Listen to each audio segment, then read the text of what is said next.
Hey everyone, Morgan here. I'm here in my garden. Things are growing so well. I'm just so excited, and I'll have an update. I'm actually going to get an update probably in the next month or two when things really start looking good. But man, things are growing so fast now. I'm just so happy with some of the progress. Some of it's been a little disappointing, but there's always pros and cons with gardening, right? But I'll definitely give you guys an update here on that a little bit. But right now I wanted to talk about doing things for yourself. You know, I think when it comes to the internet, there's a prolific amount of information, just information left, right, everywhere you turn, there's information. And you know, when it comes to certain information, sometimes you have to work it out yourself. Like when we talk about solar, or if I talk about like how much food you need to grow for you and your family, the answers can be so varied. And that's with preparedness in general, preparedness, life, whatever the case may be. I'm looking at my thing, my hat's all messed up. It always gets messed up. Anyway, but that's with preparedness, life, whatever it is. There are so many variables that you have to work out for yourself. It's very rare when somebody can give you the exact answers that you need, as in the case of, you know, like, well, what do I need, you know, to prep in my situation? What do I need to prep in my apartment? What do I need to prep for my family? Well, there's some basics, you know, food, water, shelter, security, right? Those are basics. But when it comes to kind of getting down to the nitty-gritty of things, everyone's going to have personal preferences of things.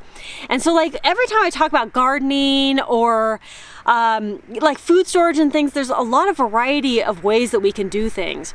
And I keep talking about gardening because I recently wrote an article titled "How Much Food Do You Need to Plant for a Family of 4?" And I gave people the exact formula to figure out how much you need to plant. And I even showed a picture of a victory garden. And I said, we need to, you know, I think one of the best ways to figure out how much we could plant, you know, for eating fresh as well as for preservation methods is to look at the victory garden. And I thought that was a really good way, because the victory gardens, they used very small plots. Like the one that I showed in the blog post was a 25 by 50 plot, very small plot. And it had a whole bunch of vegetables in it, and it was to feed a family of 5.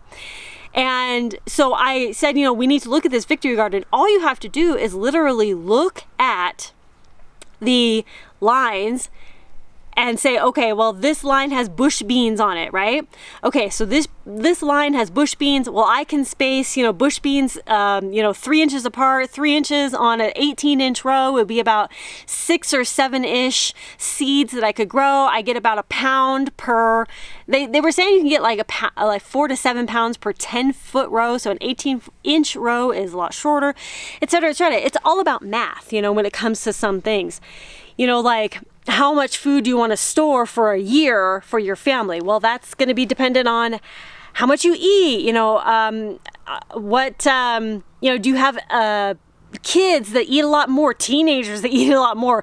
Are you, you know, do you not eat that much? Do you have elderly that may not eat as much? You know what I'm saying? Like there's a whole bunch of variables when it comes to these things.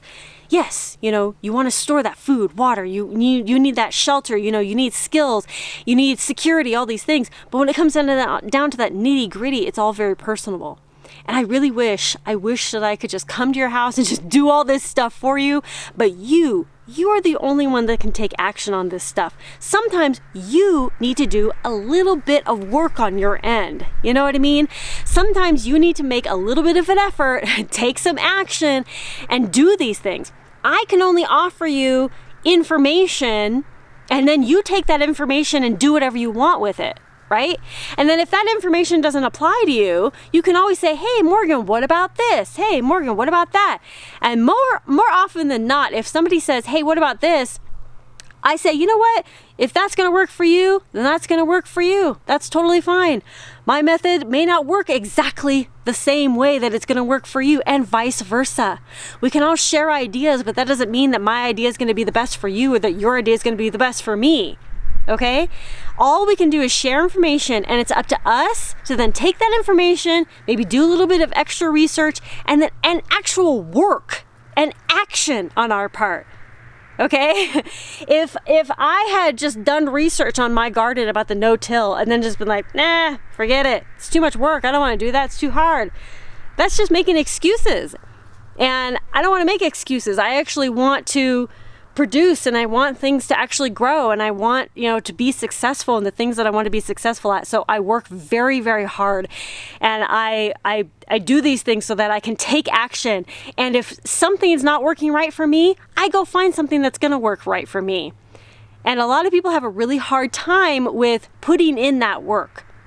Like I'll give you a formula, like for solar, we give you the formula to work out how much solar you need for yourself.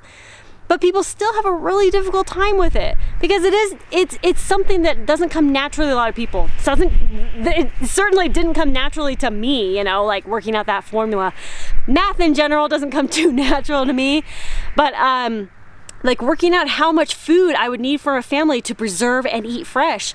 That's working it out in math. That I actually have to do some work. If you see people planting a garden, you're seeing them actually literally plan it out. They are planning it out. They're calculating out their needs.